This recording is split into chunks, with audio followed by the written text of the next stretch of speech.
Hey everybody, welcome to Chris Jolly and NovaHoops.com's 6D is in dog, regional preview. Now, this is going to be a good regional. It always is, the 6D teams. Not 6T, the 6D as in dog teams.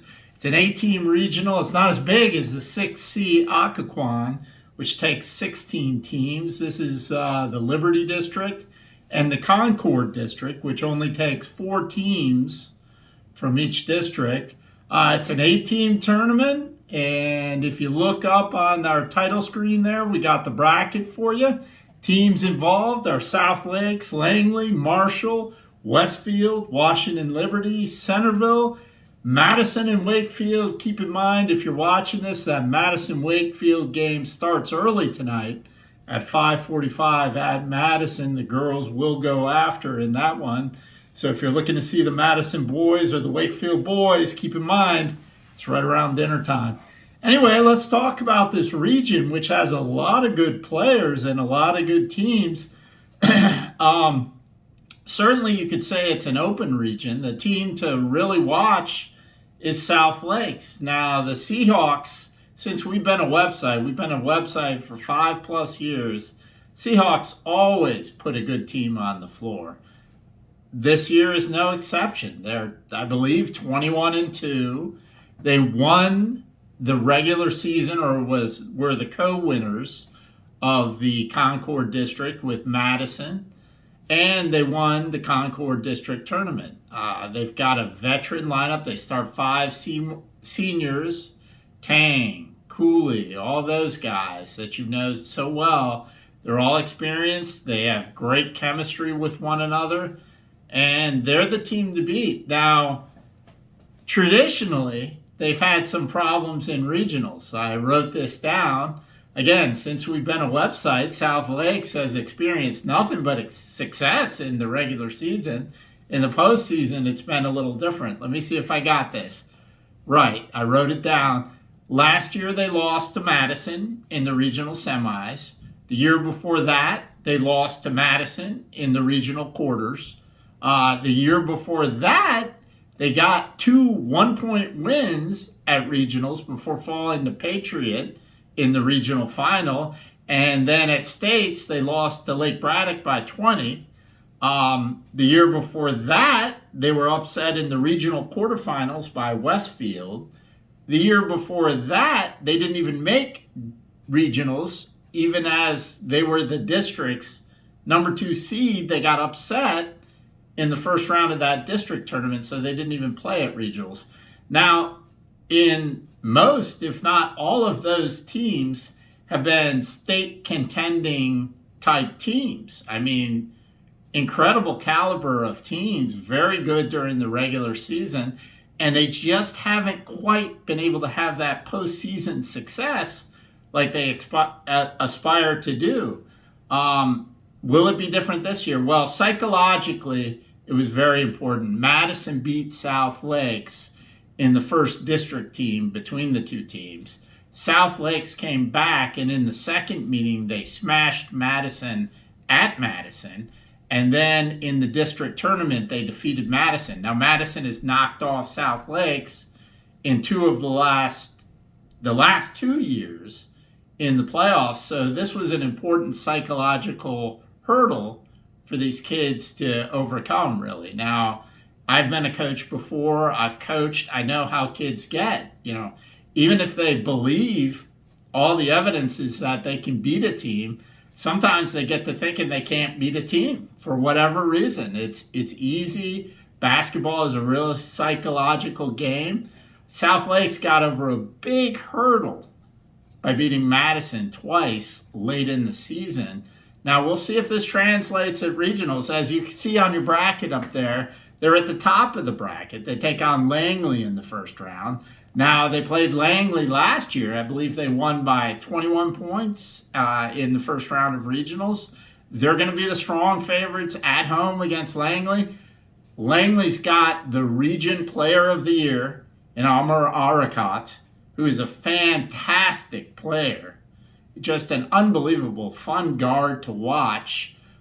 So obviously South Lakes, like every team before them that have played Langley, they'll concentrate on him to try and slow him down. Langley does have some help for him. They have a lot of shooters and things like that.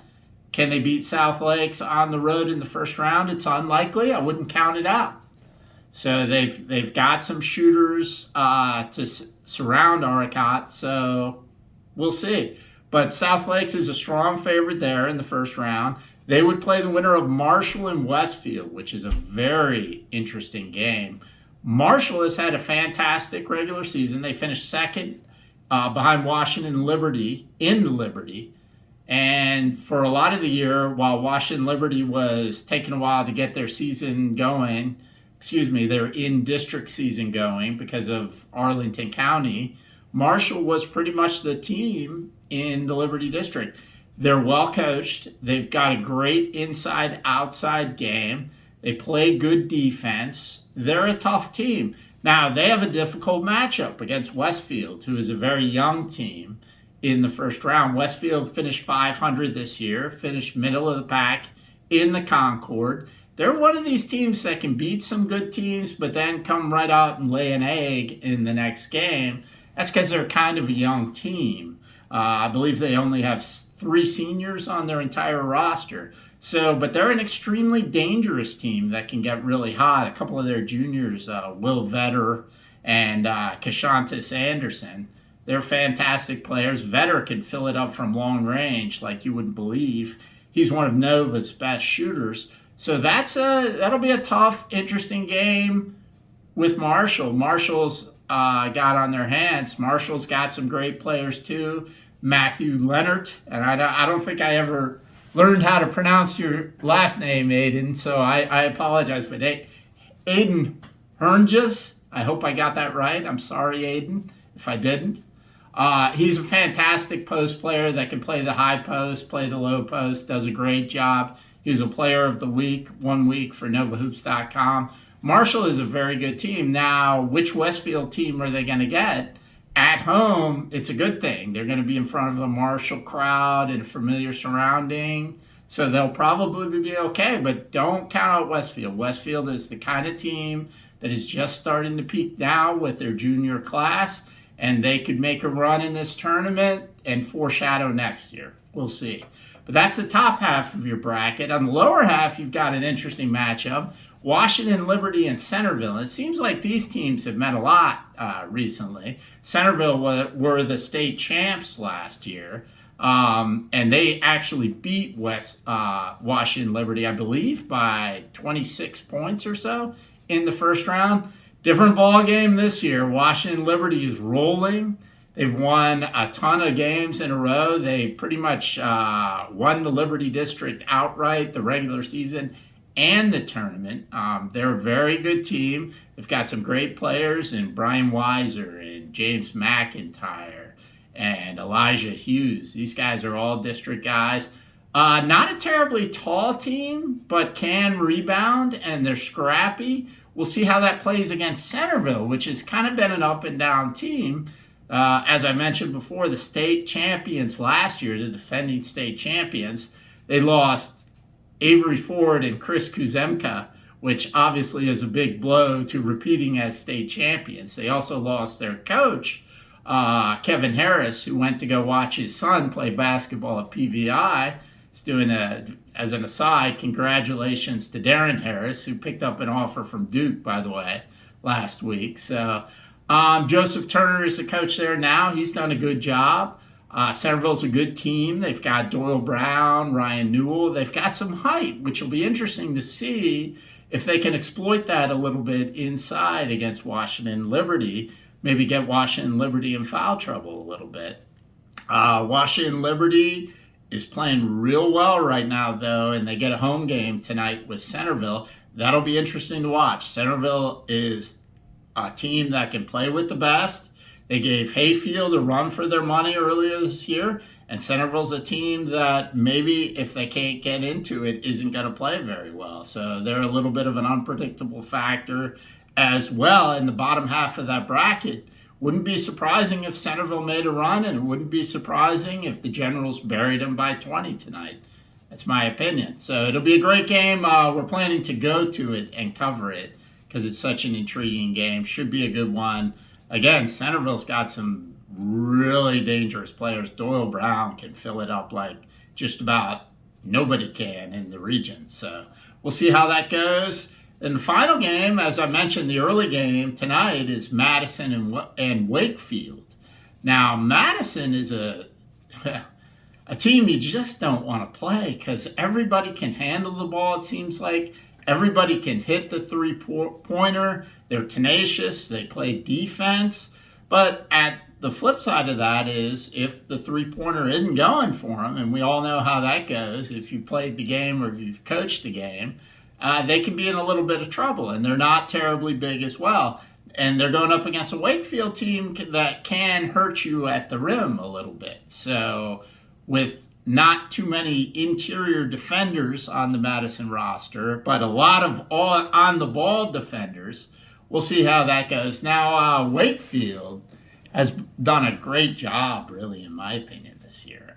It's been a young team. You know, Tony Bentley gets credit for a lot of teams that he has that have a lot of talent on there. You know, I remember Alan Treacle and those guys. Some of the talent he's had as he's gone to the state tournament.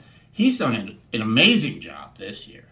Wakefield was kind of the top half of the Liberty District, and that's despite them really having not many returnees at all. Lorenzo Cole, their big man, who was hobbled by injury earlier in the year, I know he returned from last year's team. I don't know if there was anybody else that really returned from last year's varsity team. I think a couple people.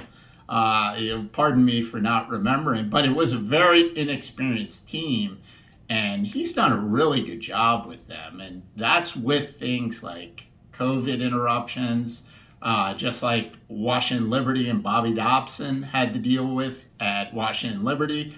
Tony Bentley had to deal with the COVID interruption when Arlington County made it so nobody can play for 2 weeks. Wakefield did with that pretty well, and for a relatively inexperienced team, they've done pretty well. We'll see if they're ready for the limelight on the road against a very good Madison team that's been ranked in our Nova 19 most of the year. I got to watch is Kobe Davis for Wakefield. He's a sophomore that can fill it up. Will it be enough against Madison, who can come at you with a lot of kids? Andrew Gorkowski is one of the sneakiest scorers kind of in the region. You know, he's one of these guys that you're like, wow, he had a pretty good game. And then you look at the box score and he dropped 20, 25 and you didn't even realize it. Him, you know, Bo Kublank, a lot of experience there, a lot of defense. Will Geary is a very underrated player. Colin Sullender, very underrated. That's a very good team. So it'll be interesting to see if Wakefield's ready. Predictions. I'm going to stay away from predictions. Let's go with the top seeds. On the bottom half of that bracket, Washington Liberty, Centerville, Madison, and Wakefield. You would think Madison would have the upper hand in that. Madison, we watched Madison play Washington Liberty at the George Long tournament at Wakefield in December. And Madison handled Washington Liberty pretty well.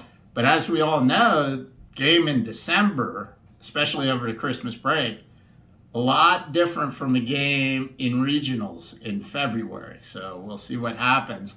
Bottom half of that bracket, you would think Madison, but you could see Centerville, you could see Washington Liberty. And I don't know. I mean, Wakefield is going to have a tough task tonight against Madison, but I wouldn't count them out tonight either. So we'll see. Coming out of the bottom half. Coming out of the top half, I mean, you like South Lakes. They handled Westfield twice already during the regular season. Marshall would be an interesting game with them. A lot of senior experience in that game. We'll see what'll happen, but you got to think this might be South Lakes' year.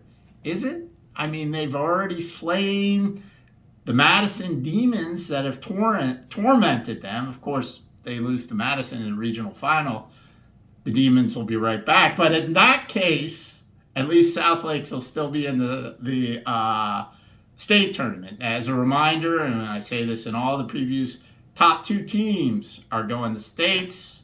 Whoever wins Region 6D will have a home game at states. Whoever's the runner-up will get an away game at states. So should be a good tournament for an 8-team tournament. This is going to be fun. We'll see what happens. Can South Lakes finally kind of get there and make a little run to the state semifinals or finals? They're definitely capable. They've got the starting 5 and they got the young kids behind them. They have the talent. We'll see if they can do it. I'm Chris Jolly, and I appreciate you guys watching. Have fun.